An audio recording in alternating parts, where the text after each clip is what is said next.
Wis mandek nasi Elis. Do, kan kamu do. Hah? Aduh, iku.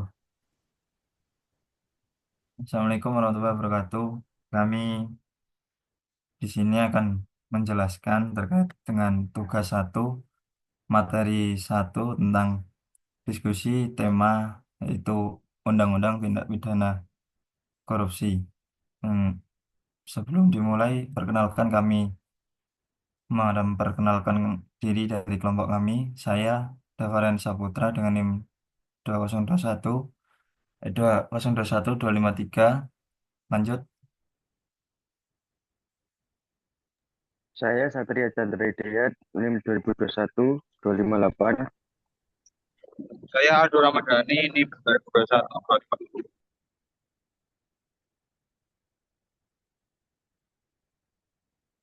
Lanjut yang lain. Selanjutnya saya Mila Mandasari, NIM 448. Selanjutnya, saya Nurhaliza Febrianti dengan NIM 2021-015. Selanjutnya saya Kemas Duto Fatailan Fitra dengan NIM 2021-301. Selanjutnya dengan saya Dityas Rizky Valendra dengan NIM 415. Selanjutnya saya Novita Cahaya Dewi dengan NIM 361.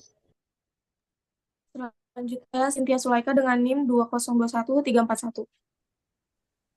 Selanjutnya saya Salsabila Malia dengan NIM 22124. Baik, Selanjutnya itu. saya Fauzia Maharoma dengan NIM 2021463. Baik, untuk materi satu yaitu tentang pembalasan kekuasaan hukum atau pertahanan kekuasaan pemerintah negara akan dibahas oleh teman saya. Silakan. Terima kasih. Yang pertama ada teori pembalasan kekuasaan hukum atau pertahanan kekuasaan pemerintahan negara. Teori pembalasan kekuasaan hukum atau pertahanan kekuasaan pemerintah negara dalam konteks undang-undang tindak pidana korupsi di Indonesia berfokus pada upaya pemerintah untuk memberantas korupsi melalui penegakan hukum yang tegas dan efektif. Berikut adalah penjelasan mengenai teori ini berdasarkan ketentuan undang-undang yang relevan. Dasar hukum tindak pidana korupsi termuat dalam Undang-Undang Republik Indonesia Nomor 31 Tahun 1999 tentang pemberantasan tindak pidana korupsi yang telah diubah dengan Undang-Undang Nomor 20 Tahun 2001 memberikan kerangka hukum untuk mendefinisikan dan menghukum tindakan korupsi. Dalam undang-undang ini, tindak pidana korupsi diartikan sebagai perbuatan melawan hukum yang dilakukan oleh individu atau korporasi yang merugikan keuangan negara atau perekonomian negara. Selanjutnya, unsur-unsur tindak pidana korupsi. Tindak pidana korupsi memenuhi beberapa unsur penting. Yang pertama, perbuatan melawan hukum, yaitu setiap tindakan yang bertentangan dengan ketentuan hukum yang berlaku. Yang kedua, penyalahgunaan kewenangan, penggunaan kekuasaan atau posisi untuk keuntungan pribadi. Yang ketiga, merugikan keuangan negara, yaitu setiap tindakan yang menyebabkan kerugian pada anggaran negara. Selanjutnya, sanksi dan pembalasan hukum dalam upaya mempertahankan kekuasaan pemerintah dan menegakkan hukum. Undang-undang ini menetapkan sanksi yang berat bagi pelaku tindak pidana korupsi. Sanksi tersebut mencakup pidana penjara, pelaku dapat dijatuhi hukuman penjara seumur hidup atau pidana penjara antara 1 hingga 20 tahun, tergantung pada beratnya tindak pidana. Selanjutnya ada denda. Denda mencapai 1 miliar tergantung pada nilai kerugian yang ditimbulkan. Pencegahan dan penegakan hukum. Teori pembalasan ini juga mencakup aspek pencegahan, di mana pemerintah berusaha untuk menciptakan sistem yang mencegah terjadinya korupsi melalui yang pertama pengawasan yang ketat, melalui lembaga seperti Komisi Pemberantasan Korupsi atau KPK yang memiliki kewenangan untuk menyelidiki dan menuntut kasus-kasus korupsi.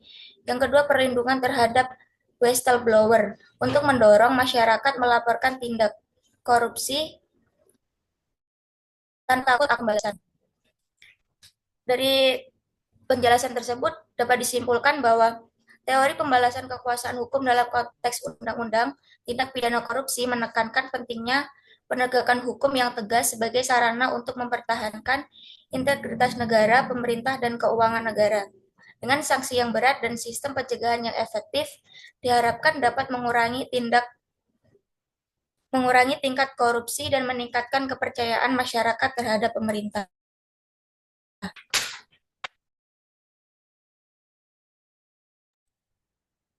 Selanjutnya ada teori kompensasi keuntungan menurut Undang-Undang Tindak Pidana Korupsi.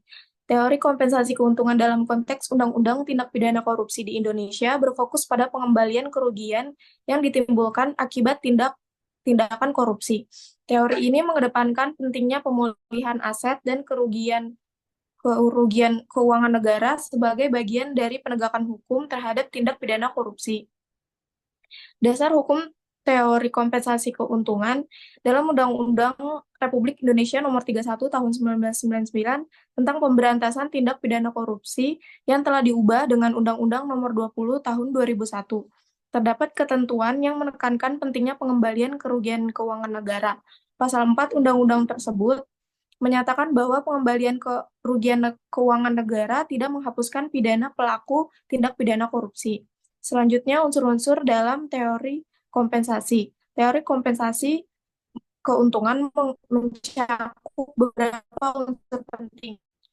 Yang pertama adalah pengembalian kerugian. Pelaku tindak pidana korupsi diwajibkan untuk mengembalikan semua keuntungan yang diperoleh dari tindakan korupsinya.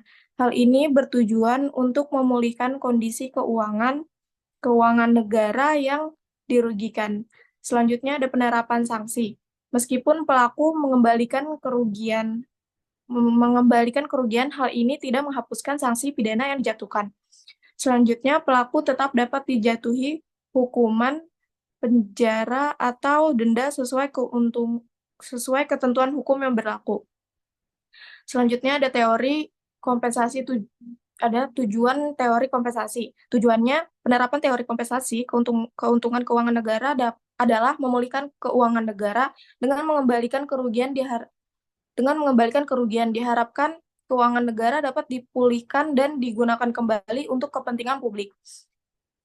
Selanjutnya, mencegah tindak pidana korupsi dengan adanya konsekuensi berupa pengembalian kerugian. Diharapkan dapat memberikan efek jera kepada pelaku dan calon pelaku korupsi.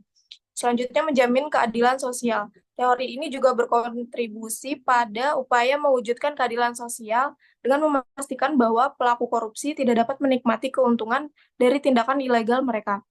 Selanjutnya, teori kompensasi keuntungan dalam undang-undang tindak pidana korupsi menekankan pentingnya pemulihan kerugian yang ditimbulkan oleh tindakan korupsi dengan mengharuskan pelaku untuk mengembalikan keuntungan yang diperoleh secara ilegal. Undang-undang ini bertujuan untuk melindungi keuangan negara dan mendorong penegakan hukum yang lebih efektif terhadap tindak pidana korupsi. Selanjutnya ada teori yang ketiga, yaitu tentang teori melenyapkan. Teori melenyapkan ini segala sesuatu yang menjadi suatu akibat atau perbuatan yang bertentangan dengan hukum dan penghinaan dalam konteks undang-undang tindak pidana korupsi di Indonesia yang berfokus pada penghapusan atau pemulihan akibat negatif dari tindakan korupsi. Yang kedua, dasar hukum dan konsep teori-teori ini berakar dari prinsip bahwa setiap tindakan yang melanggar hukum harus diikuti dengan konsekuensi yang dapat menghapuskan atau memperbaiki kerugian yang ditimbulkan. Dalam konteks korupsi ini, penghapusan kerugian pelaku tindak pidana korupsi harus mengembalikan semua keuntungan yang diperoleh dari tindakan tersebut, sehingga keuangan negara dapat dipulihkan. Sanksi hukumnya yaitu pelaku juga harus menghadapi sanksi pidana sebagai bentuk penghinaan terhadap hukum dan untuk memberikan efek jera. Unsur-unsur dalam teori ini, perbuatan melawan hukum, tindakan korupsi yang dianggap sebagai perbuatan melawan hukum ini yang merugikan negara dan masyarakat. Akibat hukum, setiap tindakan melawan hukum menimbulkan akibat hukum, baik berupa kerugian material maupun imaterial.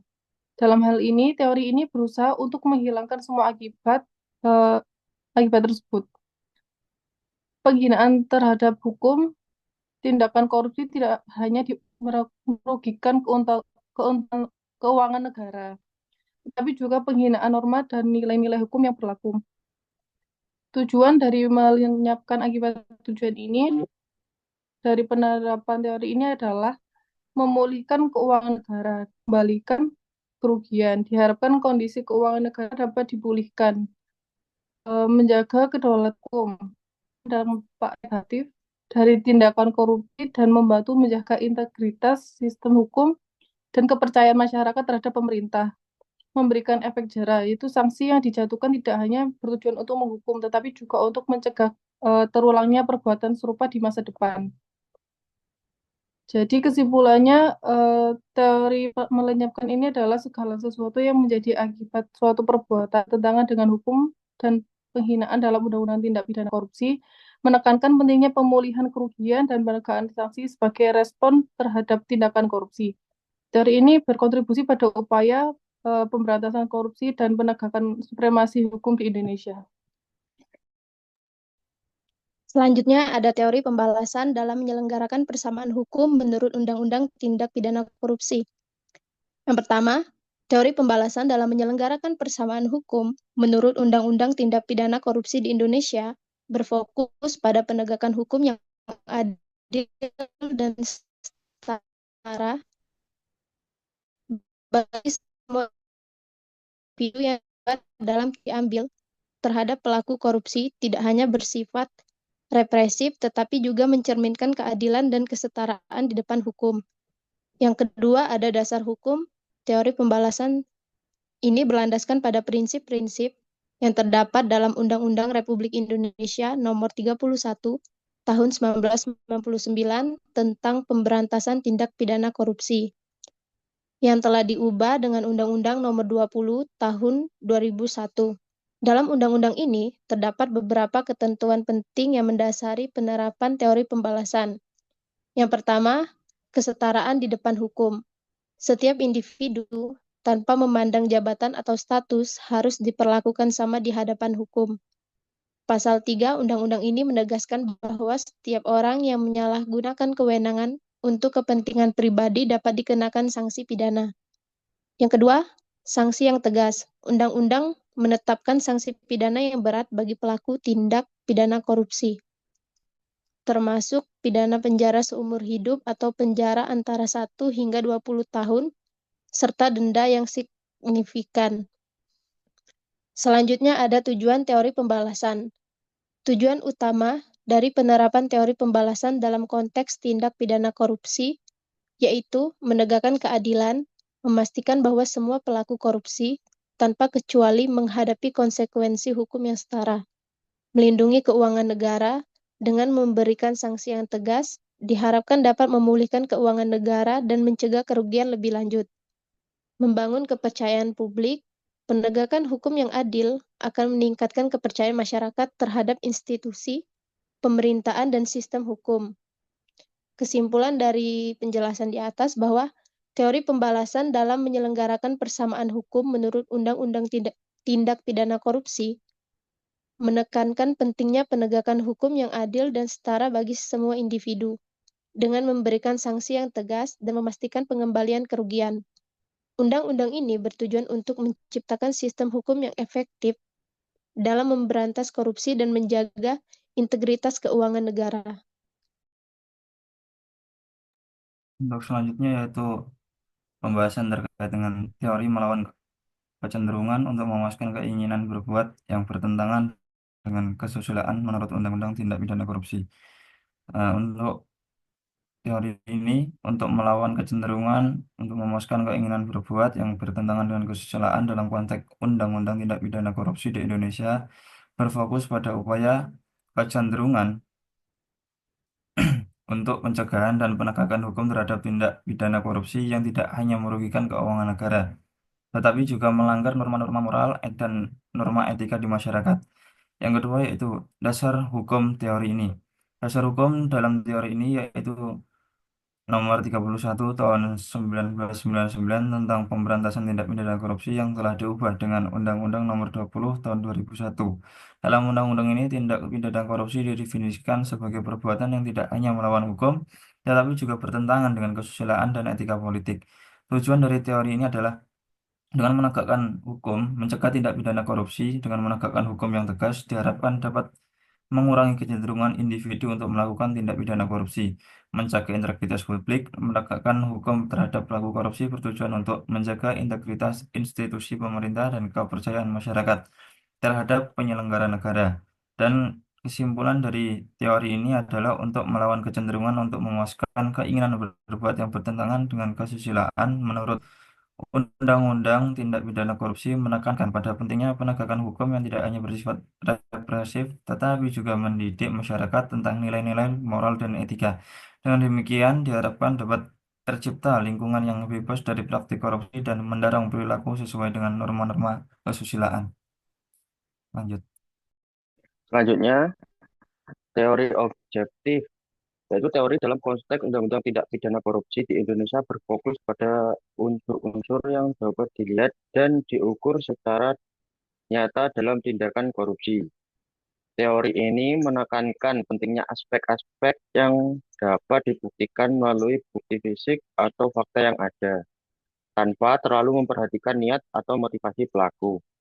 Dasar hukum teori objektif yaitu berlandaskan pada ketentuan yang terdapat dalam Undang-Undang Republik Indonesia Nomor 31 Tahun 1999 tentang pemberantasan tindak pidana korupsi yang telah diubah dengan Undang-Undang Nomor 20 Tahun 2001. Dalam undang-undang ini, tindakan korupsi didefinisikan dan diatur dengan jelas, mencangkup berbagai unsur yang harus dipenuhi untuk mengkategorikan suatu perbuatan sebagai tindak pidana korupsi.